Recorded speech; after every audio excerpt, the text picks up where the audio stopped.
Hello guys, welcome back to our channel 1-2-Step. In this video, I'm going to be teaching you guys on how you can sign in to your GoCardless account. So to do so, first of all, open your browser and search GoCardless sign up or sign in, and then just open the link over here.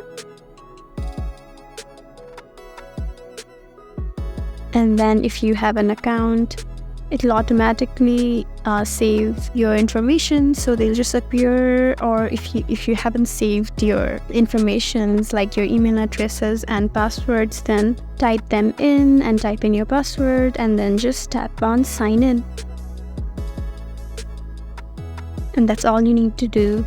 There you go guys, you have signed in to your GoCardless account. If you found this video helpful, please leave us a like and drop a comment down below. And if you want more helpful videos like these, then please subscribe to our channel. We'll see you again next time. Thank you for watching.